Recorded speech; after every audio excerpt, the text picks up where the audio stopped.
আমাদের আজকের এই বিশ্লেষণে স্বাগত। আমরা আজ মেড ইন বাংলাদেশ সিনেমার খুবই গুরুত্বপূর্ণ একটা সিন, একটা হাই স্টেক জিম্মি সংকটকে একদম ভেতর থেকে দেখব, বোঝার চেষ্টা করব এর মূল বার্তাটা আসলে কি। তো চলুন সরাসরি ঘটনায় চলে যাই।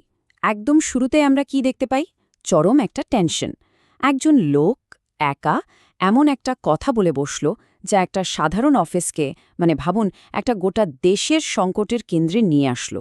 এটা কিন্তু শুধু একটা হুমকি ছিল না, না, এটাকে বলতে পারেন একটা ফাইনাল ওয়ার্নিং। আর পুরো ঘটনাটার শুরু কিন্তু এমন একটা জায়গা থেকে যা আমাদের সবার পরিচিত, একটা অফিসের মিটিং রুম। কিন্তু ওই যে একটা স্বাভাবিক পরিবেশ, ওটা মুহূর্তের মধ্যে ভেঙে চুরমার হয়ে যাবে। দৃশ্যটা একটু ভাবার চেষ্টা করা যাক। বেশ পেশাদার একটা পরিবেশ, সবাই শান্তভাবে মিটিং করছে, আর একটু পর কি হতে চলেছে সে সম্পর্কে তাদের বিন্দুমাত্র কোনো ধারণাই নেই। আর এই শান্ত পরিবেশটাই কিন্তু আসন্ন ঝড়ের ভয়টাকে আরও বাড়িয়ে দেয়। আর ঠিক তখনই হঠাৎ করে সবকিছু ছন্দপতন হয়। একজন লোক ঘরে ঢোকে, হাতে একটা অস্ত্র, কিন্তু তার চেয়েও বেশি শক্তিশালী হলো তার মাথায় থাকা আইডিয়াটা, তার উদ্দেশ্যটা। আর সেটার জোরে সে পুরো পরিস্থিতি নিজের নিয়ন্ত্রণে নিয়ে নেয়। মাত্র কয়েক সেকেন্ডের মধ্যে পুরো ক্ষমতার খেলাটাই উল্টে গেল। যে অফিসটা একটু আগে ছিল কাজের জায়গা, সেটাই হয়ে গেল একটা জেলখানা, আর ভেতরের মানুষগুলো হয়ে গেল একটা বড় খেলার ঘুঁটি। এখন কথা হচ্ছে, এটা কিন্তু কোনো হুট করে ফেলা সহিংসতা না, এটা ছিল একটা খুব গোছানো রাজনৈতিক চাল। আর এর একেবারে কেন্দ্রে ছিল একটা কাগজ, একটা নথি, যেটাকে সে নাম দিয়েছে ইশতেহার। আর এটাই কিন্তু সবচেয়ে বড় প্রশ্নটা সামনে নিয়ে আসে, তাই না? যে সে আসলে কি চায়? এই যে এত ভয়ঙ্কর একটা কাণ্ড ঘটানো হলো, এর পেছনের কেনটা কি, কারণটা কি? আচ্ছা, এবার আসা যাক তার দাবিগুলো কি ছিল সেই বিষয়ে। আর এই দাবিগুলো কিন্তু বেশ ইন্টারেস্টিং। দেখুন, কোনো টাকা পয়সার ব্যাপার না। এখানে বলা হচ্ছে নির্বাচিত কর্মকর্তাদের সব সম্পদ জাতীয়করণ করতে হবে, ঘুষ খেলে সোজা মৃত্যুদণ্ড।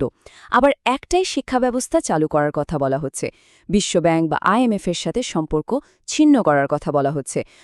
প্রত্যেকটা দাবি যেন দেশের সিস্টেমের গোড়ায় গিয়ে নাড়া দিচ্ছে। বোঝাই যাচ্ছে লোকটার উদ্দেশ্য কোনো ব্যক্তিগত লাভ ক্ষতি না, সে চাইছে একটা বিরাট পরিবর্তন। আর এই দাবিগুলো, এগুলো আসলে সমাজের ভেতরে জমে থাকা ক্ষোভ আর হতাশারই একটা বাইরের রূপ। তার মূল ব্যাপারটা হলো, সে এই কাগজটাকে শুধু কতগুলো প্রস্তাবের তালিকা হিসেবে দেখছে না, তার কাছে এটা একটা নতুন ধরনের রাষ্ট্র বানানোর ভিত্তি, বলতে পারেন একটা পবিত্র দলিল। তার আসল লক্ষ্যটা কিন্তু বৈধতা। সে একটা বেআইনি পথ বেছে নিয়েছে, দেশের সর্বোচ্চ আইন তৈরির জায়গায়, অর্থাৎ সংসদে, তার আইডিয়াগুলোকে পৌঁছে দেওয়ার জন্য। তার কৌশলের বুদ্ধিমত্তাটা এখানে। তো দাবি দাওয়া পেশ করার পর দৃশ্যটা পুরোপুরি ঘুরে যায় একটা স্নারুযুদ্ধের দিকে। একদিকে একজন একা মানুষ, আর অন্যদিকে পুরো রাষ্ট্র, আর তাদের মধ্যে লড়াইটা চলছে একটা টেলিফোন লাইনের ওপর দিয়ে। ছবির মূল চরিত্রটা খুব ঠান্ডা মাথায়, ধাপে ধাপে নিজের পরিকল্পনাটা কাজে লাগায়। তথ্যের প্রবাহটা সে নিজের হাতে রাখে, আর প্রত্যেকটা ফোন কলের সাথে সাথে পরিস্থিতিকে আরও জটিল করে তোলে। সে শুধু একজন জিম্মিকারী না, একজন পাকা খেলোয়াড়ও। আর এই বিষয়টা পুরো সংঘাতটাকে খুব স্পষ্টভাবে আমাদের সামনে তুলে ধরে। দেখুন, এক পক্ষ লড়ছে একটা আইডিয়ার জন্য, আর অন্য পক্ষ লড়ছে শুধু পরিস্থিতিটাকে নিয়ন্ত্রণে আনার জন্য। দুজনের লক্ষ্য কিন্তু একদমই আলাদা। আর এখানেই আসল কথাটা বেরিয়ে আসে। পিস্তলটা এখানে মূল জিনিস না, ওটা স্রেফ একটা যন্ত্র।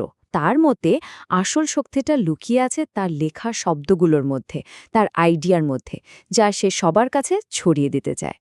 বেশ, এত টেনশন, এত দর কষাকষির পর এই যে একটা বিশৃঙ্খল পরিস্থিতি তৈরি হলো, এর ভেতরের আসল বার্তাটা কি? এই ঘটনার পেছনে মূল ভাবনাটা কি? এই দৃশ্যটা আমাদের একটা জিনিস ভাবতে বাধ্য করে। যখন পরিবর্তনের সব সাধারণ বা বৈধ রাস্তা বন্ধ হয়ে যায় বলে মনে হয়, তখন একজন মানুষ ঠিক কত দূর পর্যন্ত যেতে পারে? কখন একজন সাধারণ মানুষ প্রতিবাদ করতে গিয়ে চরম পথ বেছে নেয়? এখান থেকে আমাদের শিক্ষাটা কিন্তু কোনো পক্ষ নেওয়া নয়। আসল কাজটা হলো ওই গভীর হতাশাটাকে বোঝা, যে হতাশাটা এই রকম একটা মরিয়া প্রতিবাদের জন্ম দিতে পারে। আর ঠিক এই জায়গাতেই সিনেমাটা আমাদের একটা খুব বড় প্রশ্নের মুখে ফেলে দেয়, তাই না? একটা এমন প্রশ্ন যার কোনো সহজ উত্তর নেই। যে লোকটা এই কাণ্ডটা ঘটালো, সে কি আসলে একজন ভিলেন, নাকি সে সেই সব মানুষের আওয়াজ যাদের কথা কেউ শোনে না? মানে ঠিক ভুল, ন্যায় অন্যায়, এই সব কিছুর সংজ্ঞাটাকেই যেন ওলটপালট করে দেয় এই প্রশ্নটা। আর এর উত্তর, সেটা বোধহয় আমাদের নিজেদেরকেই খুঁজে বের করতে হবে।